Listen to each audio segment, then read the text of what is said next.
Pam, pam, param, pam, pam, pam, param, pam, pam. Pam, pam, param, pam, pam, pam, param, pam, pam. Papai Smurf, vai começar a aula, Papai Smurf. Ismofrete, vem assistir a aula do Calvé, dos amantes da biologia. Fala, galerinha! Tudo bem com vocês? Vamos estudar? Vamos estudar? Nem por chegar! E aí, galera? Olha, veja bem, mais um podcast para vocês. São 8 horas e 54 minutos. Galerinha, aqui em São Luís do Maranhão. Podcast, tema de hoje: organelas celulares. Vamos chamar assim. Vamos fazer um estudo aqui analógico de comparação das organelas celulares, tanto animais quanto vegetais. Na verdade, galerinha, quando vocês forem estudar organelas celulares, não tire só o print do quadro, não. Olha, esse negócio de print, de tirar o print do quadro, dos esqueminhas, é legal.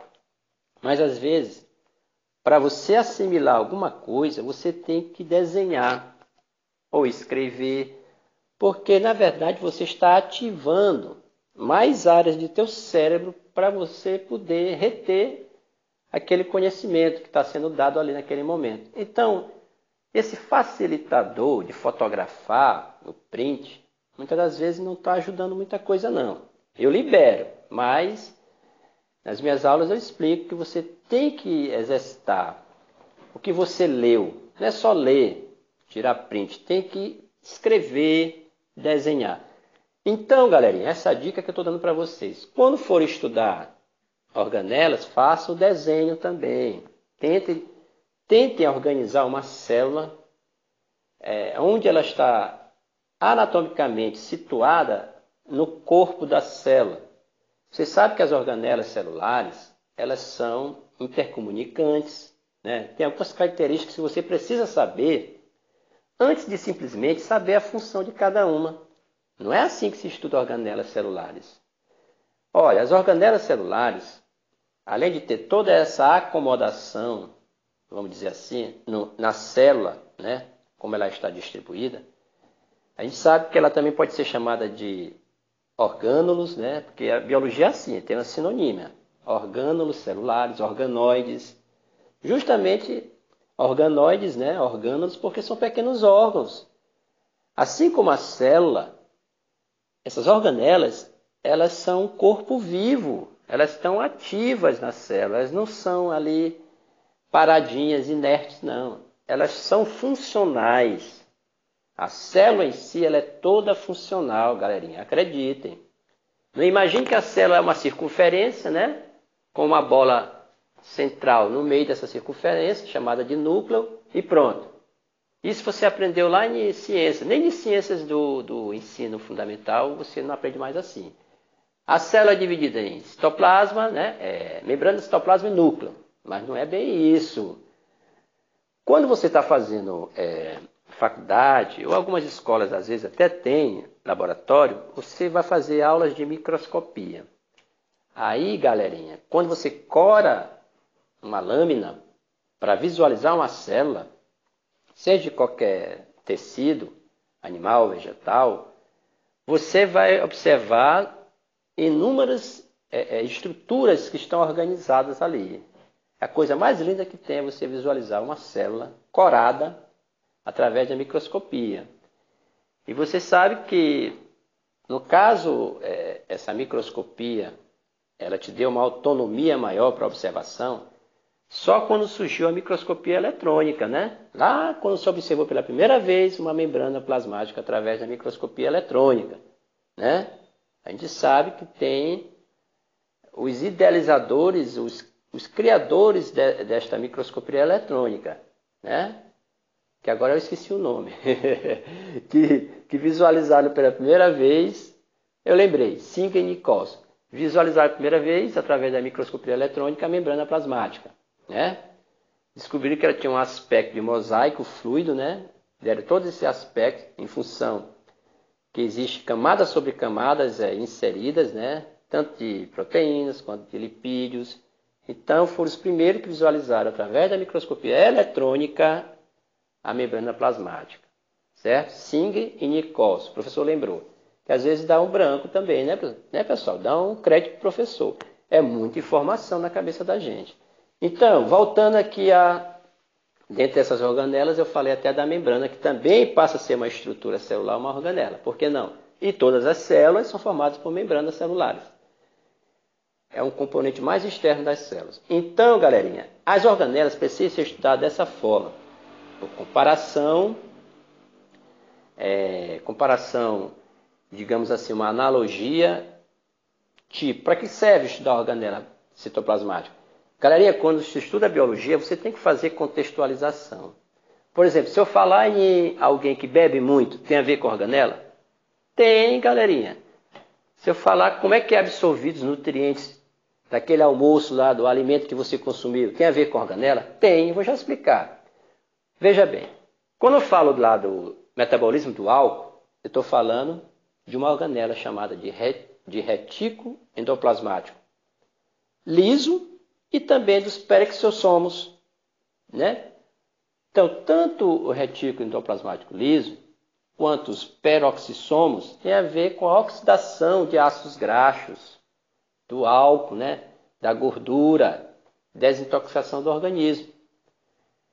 O retículo endoplasmático liso e o peroxissomos têm a ver com o metabolismo do álcool, não só do álcool, como de antibiótico, por exemplo, de medicamentos.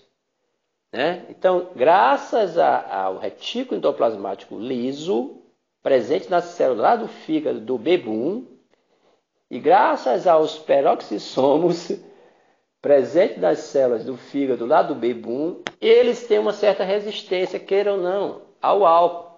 Observe, o cara bebe, né? O pé incha, tudo, mas eles continuam bebendo. E o fígado só também fazendo o papel dele de metabolizar o álcool, né? As células do fígado têm essa capacidade de regeneração, mas olha aí, elas vão se regenerando até onde ele pode, até onde elas podem, né? E o bebum vai agradecer o fígado, nesse caso, né? Porque ele está metabolizando, ele está bebendo, metabolizando o álcool, ele bebe e metaboliza. Então tem uma certa resistência, mas isso não é bom.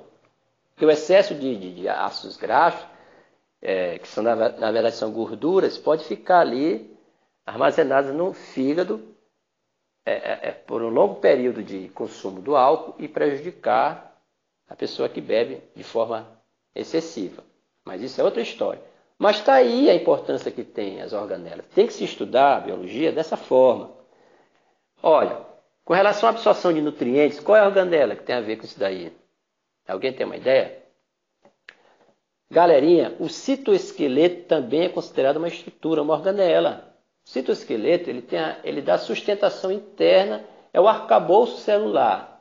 Faz os movimentos citoplasmáticos, né? Quem faz esses movimentos citoplasmáticos, quem dá essa sustentação para a célula, é o citoesqueleto.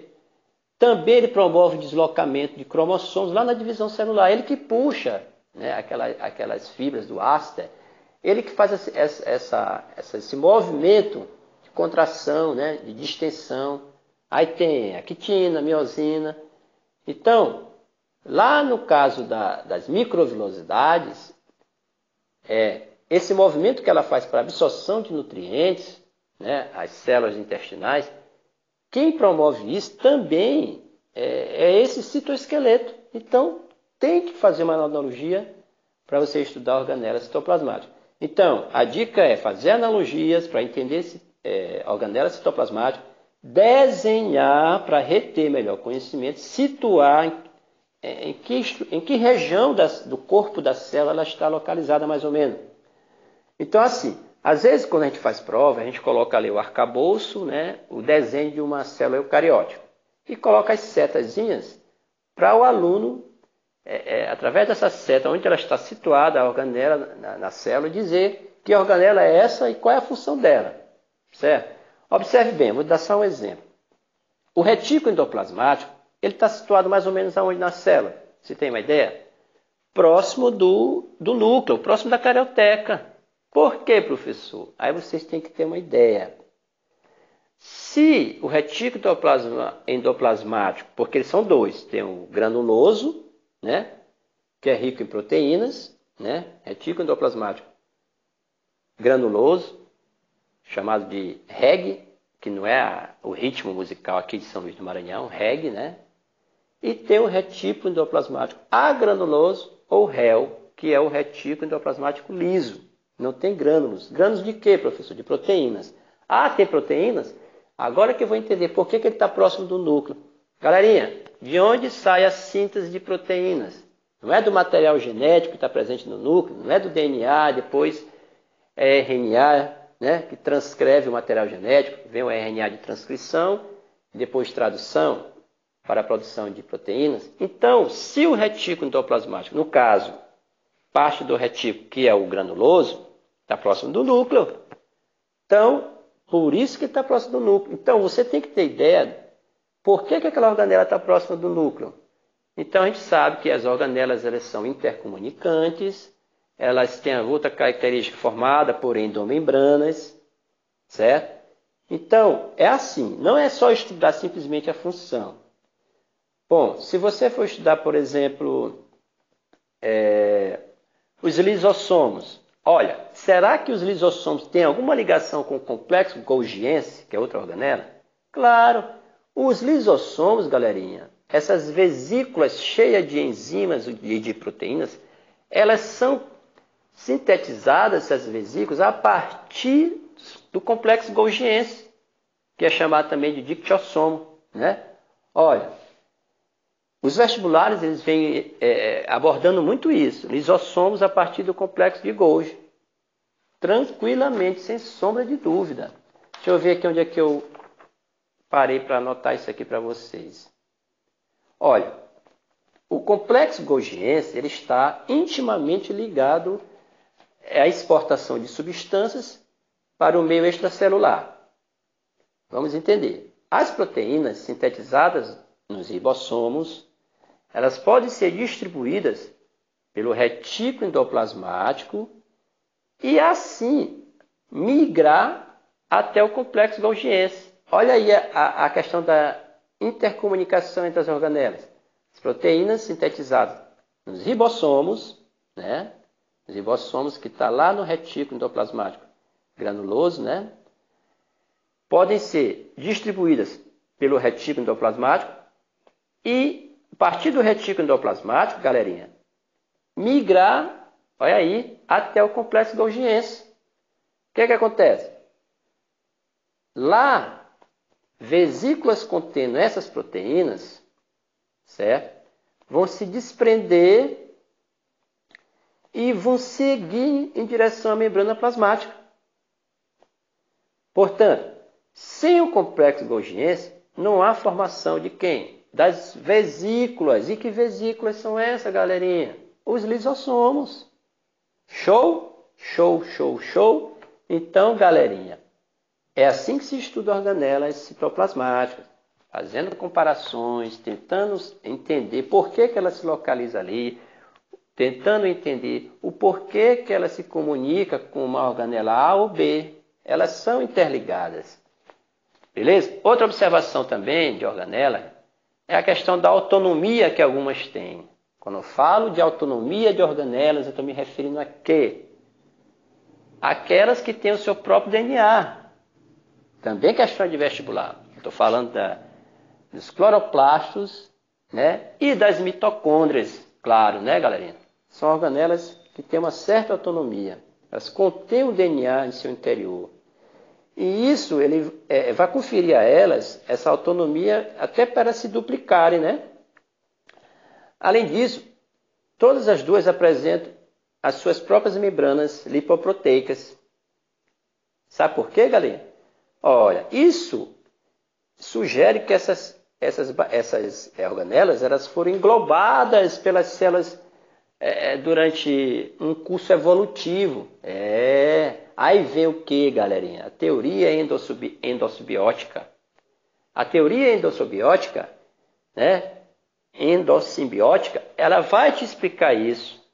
A origem dessas organelas, mitocôndrias, cloroplastos, a partir de células primitivas procarióticas. Então, leia também sobre isso aí.